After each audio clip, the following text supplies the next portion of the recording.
Manchester United versus Burnley tomorrow, and we need a win more than we've ever needed a win before. It feels like if we lose, I don't know what I'm going to do. And we're going to be covering what Ten Hag has said ahead of the game in his press conference, comments on Sancho's, comments on the leaks, comments on the players available, as well as doing a match preview ahead of the game, and the lineup I believe will start, and the lineup I would personally start. So please do smash that like button. Of course, subscribe down below if you're new, share the video and all of that good stuff. Ten Hag addressed a few things. He addressed, some of the leaks. Ten Hag was really asked firstly about the cohesion at the club, and he said in the dressing room, staff, all the staff, coaches and medical people, everyone at United is united and you must fight together. It's what he said about United. But the problem for Erik Ten Hag is not everyone at United is united. They try and make this job as hard for him as possible. There are certain players, there are certain people around United that aren't making Ten Hag's job easier for him. But what he is doing is making sure his players, his staff, his medical team, they all are close, united and work together. And if you do cause issues, you're out with the under-21s. What I like about Ten Hag is he was asked a few tough questions about dressing room leaks, Sancho and all of that. And he tries not to give Samuel Luckhurst's rubbish stories too much attention as well. And Ten Hag said on some of the things going on at United, he says, I know that they're not only ups and downs, but we come out stronger as long as we stay together. That's what we do. In the locker room, the staff, the coaches, the doctors, everyone at United is together. We fight together. And the way Ten Hag puts it is we've got to stay united when there's ups, there's downs. We've got to fight together no matter who we are. And I think that's exactly what Ten Hag's got to do. And unfortunately for him, there are certain players that don't want to fight together. There's certain people on the board that will happily do anything to pretty much leave Ten Hag out to dry, which is really frustrating.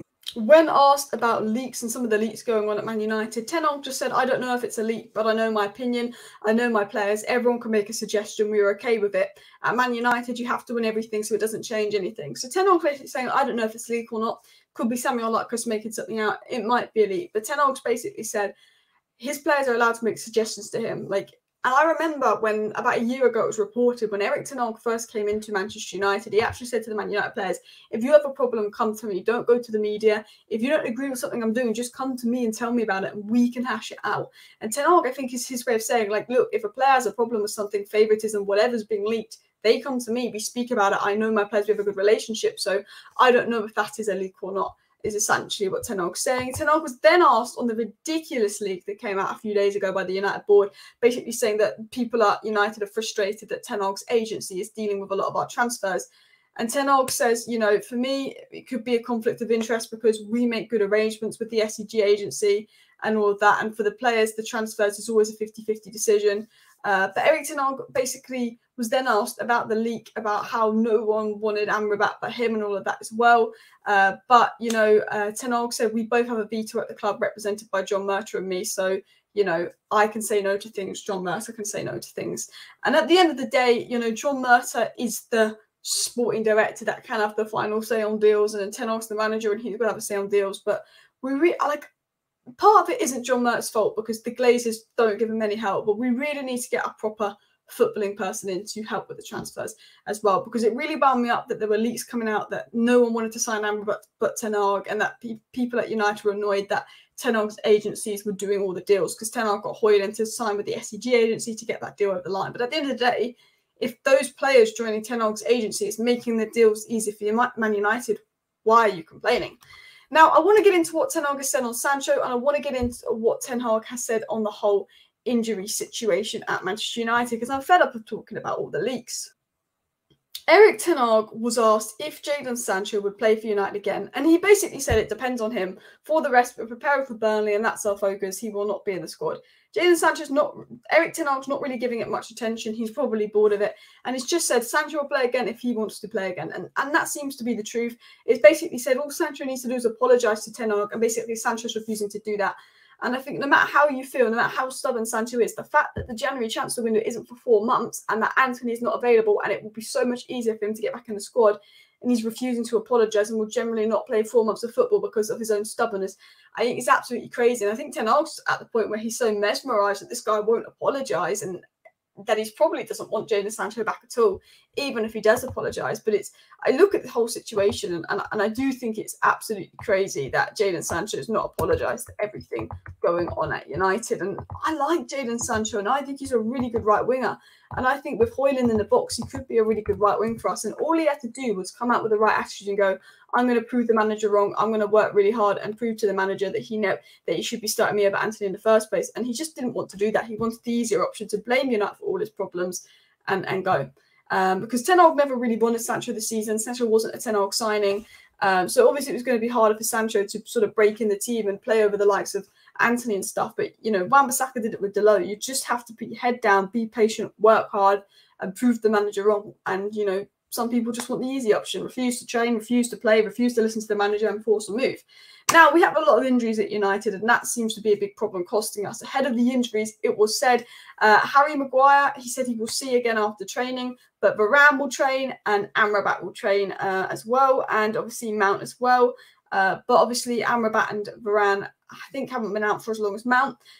So Varane seems to be the shortest out. There's a feeling that Varane could be back in the starting 11. There's a feeling that maybe Mount and Amrabat could be on the bench, but there's a feeling that Varane could actually be in the starting 11 ahead of tomorrow's game. Which brings me into the bit of the video I'm excited to do. How should Manchester United line up ahead of the game tomorrow?